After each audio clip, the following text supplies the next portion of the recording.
All right, good morning. Happy Thanksgiving, everyone. This is Mary from Wolfhaven Farm. We thought we would show you the next thing that's giving us pause in the cabin. And the title of this video is One Project Begets the Next. And you're going to see why in a minute. So, as you recall, if you watched a previous video, we were working on understanding where the white wire went there through the log to the light fixture, which we got out. So then we said, well, let's figure out how the black wire goes upstairs and where that shows up upstairs. So then Mike said to me, hey, go upstairs, pull up some of the carpet, and let's figure out where we actually want that black wire to go versus where it is now. Because right now it's against the far wall, and we know we want it to go more into the middle of the wall. So then I went upstairs, and here's what happened. So then I came upstairs, and I pulled up the carpet, which is going anyways because this carpet is hideous. So I pulled up the carpet and we thought, hey, we want the power plug to come up by this log. So this is upstairs, one of the supporting logs to the log that goes across and supports the ceiling. So Mike drove a nail into the floor right down here to see where it came out downstairs. Well, it came out in the middle of the kitchen ceiling downstairs. So, well, we don't want wires popping out through the middle of the kitchen ceiling downstairs. So then, the story continues. We thought, okay, so we're going to need to have the wire go down by the pole and then cover up the wire when it gets downstairs. So we have a plan for that. We figured that out. But the reason we wanted to come up by the pole is that we're going to put drywall in this area so that you don't go down. So the crevice basically you see back there is going to be storage. And so there's going to be drywall here. And there's going to be a bathroom in this area. So then we thought, well, where do we want the drywall to go, right?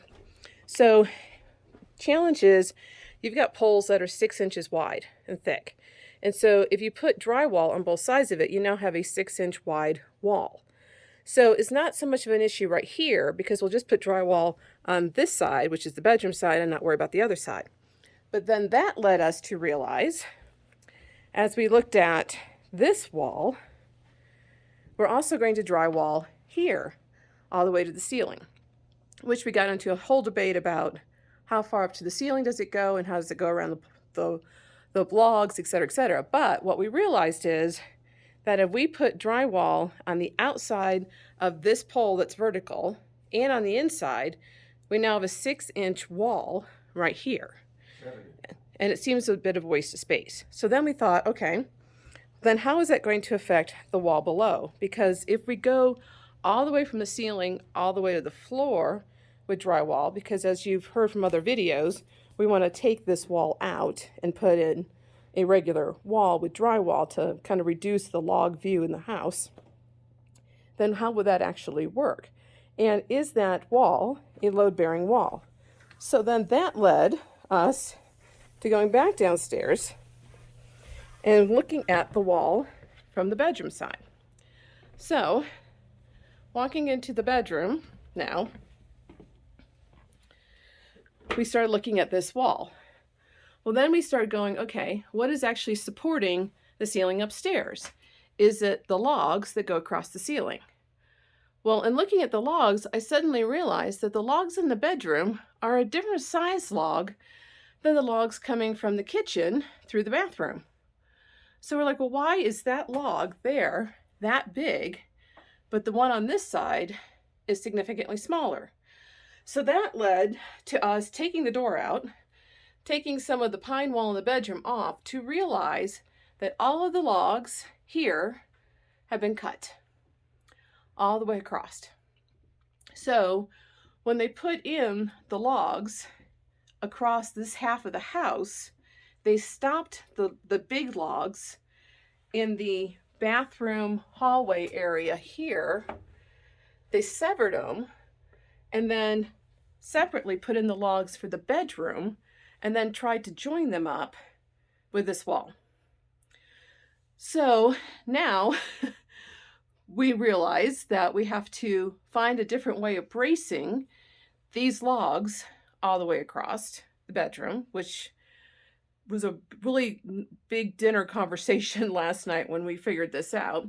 And we're still debating how we're going to take this wall out and how much structural integrity this wall is actually giving to the house, or if it's just a show wall. So that's where we are, right, Mike? That's right.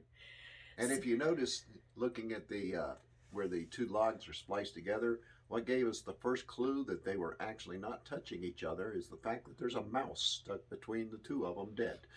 Yeah, so yet another mouse dead in the house. So that's mouse dead in the house. So that's where we are. So that's how one simple thing of trying to figure out where a wire goes leads to pulling down half a wall. So we'll keep you posted on how we figured this out. If you've got any ideas, please feel free to share them with us.